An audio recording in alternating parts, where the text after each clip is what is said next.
कुल्लू जिला में बीते दिनों भारी वर्षा और बाढ़ के चलते जनजीवन को पटरी पर लाने के लिए जिला प्रशासन द्वारा युद्ध स्तर पर कार्य किया जा रहा है। कुल्लू जिला उपायुक्त आशुतोष गर्ग ने कहा कि जिला में मुख्य सड़क और संपर्क मार्गों को खोलने और परिवहन सेवाएं बहाल करने के लिए प्रशासन लगातार प्रयासरत है। उन्होंने कहा कि जिला कुल्लू और मंडी के मध्य बंद राष्ट्रीय राजमार्ग को अब बहाल किया जा चुका है और इस सड़क मार्ग पर परिवहन सेवाएं शुरू हो गई हैं। उपायुक्त ने कहा कि कुल्लू में वॉल्वो बसों का संचालन अभी शुरू नहीं हुआ है क्योंकि सड़क मार्ग पर कुछ क्षेत्रों में कार्य किया जा रहा है। उन्होंने कहा कि कुल्लू से मनाली वाया पतलीकुल नगर से होकर बस सेवाएं आरंभ कर दी गई हैं। ये बस कुल्लू से पतलीकुल नगर पुल तक जा रही है। इस स्थान से यात्री पैदल नगर पुल पार कर पुल के दूसरी तरफ माहिली नामक स्थान से मनाली तक जा सकते हैं। इन दोनों बसों के बीच सामंजस्य स्थापित कर जुड़ाव रखा गया है। उपायुक्त ने BSNL के अधिकारियों को बंजार सेंज के लिए क्षतिग्रस्त फाइबर को दुरुस्त करने के भी निर्देश दिए। आशुतोष गर्ग ने कहा कि जिले में 648 पेयजल योजनाएं बाढ़ के कारण प्रभावित हुई हैं, जिनमें से 361 योजनाओं को बहाल कर दिया गया है। उन्होंने कहा कि विद्युत आपूर्ति सुनिश्चित करने का कार्य भी प्रगति पर है। उन्होंने कहा कि जिले के 1849 ट्रांसफार्मर में से 1104 ट्रांसफार्मर सुचारू रूप से कार्य कर रहे हैं। जहाँ तक कि रिस्टोरेशन वर्क की बात है, अब ऑलमोस्ट एक हफ्ते का समय हो गया जिस दिन से जो है ये भारी बारिश शुरू हुई थी 8th की इवनिंग को, और इस पीरियड में काफ़ी अच्छा रिस्टोरेशन वर्क जो है वो हमारे पूरे डिस्ट्रिक्ट में हमारे सभी डिपार्टमेंट्स ने किया है। और इसमें अगर हम रोड रिस्टोरेशन की बात करें तो अब हमारा जो नेशनल हाईवे है वो भी कुल्लू से Mandi national highway is also now through for all kinds of traffic. जो पंडोह से मंडी के बीच का स्ट्रेच था जो अभी पिछले कल तक ब्लॉक था, उसको आज थ्रू कर दिया गया है।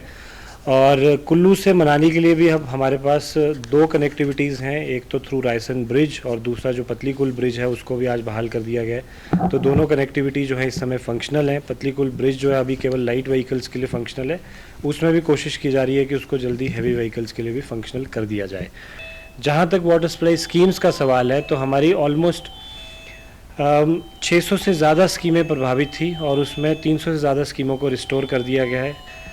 HPACBL के 1800 प्लस ट्रांसफार्मर्स हमारे थे जो कि अफेक्टेड थे, उनमें से 1100 के करीब ट्रांसफार्मर्स को सुचारू रूप से चालू कर दिया गया है। उपायुक्त ने कहा कि जिले में आवश्यक वस्तुओं की कोई कमी नहीं है। रसोई गैस, पेट्रोल, डीजल व अन्य वस्तुओं की निरंतर आपूर्ति सुनिश्चित बनाई गई है। उपायुक्त ने खाद्य एवं नागरिक आपूर्ति विभाग के अधिकारियों को उचित मूल्य की दुकानों पर पर्याप्त मात्रा में राशन की आपूर्ति सुनिश्चित बनाने के निर्देश दिए हैं। उन्होंने कहा कि जिले के दूरदराज अस्पतालों को दवाइयां भेजी जा रही हैं। उपायुक्त ने कहा कि जिले में बारिश के कारण कुल 11 महत्वपूर्ण पुलों के बह जाने व क्षतिग्रस्त होने की सूचना है।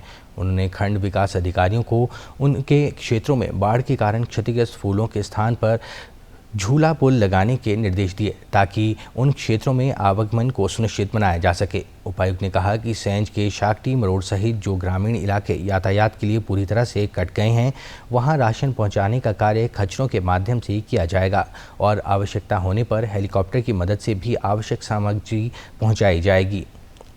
इस समय है वो ये है कि बहुत सारी ऐसी पंचायतें या दूर दराज के गाँव हैं जहाँ पे कनेक्टिविटी, रोड कनेक्टिविटी इस समय डिसरप्टेड है। तो इन जगहों पे हमारा अभी टारगेट ये है कि एटलीस्ट जहाँ पे ब्रिज डिस्टर्ब हो गए हैं तो हम लोग झूले पुलों की तरह के थ्रू जो है झूले लगा के इनमें कनेक्टिविटी को रिस्टोर करेंगे और जल्द से जल्द वहाँ पे जो हमारी फेयर प्राइस शॉप्स हैं उन तक राशन पहुँचाएंगे। एक बार ही हमारा फेयर प्राइस शॉप्स तक राशन आ जाता है तो वो राशन की अवेलेबिलिटी जो है लोगों तक बड़ी आसानी से हो जाएगी। सेंज घाटी की कुछ पंचायतें हैं जहाँ कनेक्टिविटी डिसरप्टेड है, पार्वती घाटी की भी कुछ पंचायतें हैं जहाँ पे रोड कनेक्टिविटी डिसरप्टेड है, इन पे हमारा फोकस है। लग घाटी में भी कुछ पंचायतें हैं जहाँ पे हम एटलीस्ट पैदल पाथ या झूले के थ्रू कनेक्टिविटी रिस्टोर कर पाएँ और वहाँ पे लास्ट माइल जो कि हमारे फेयर प्राइस शॉप्स हैं वहाँ पे राशन पहुँचा पाएँ।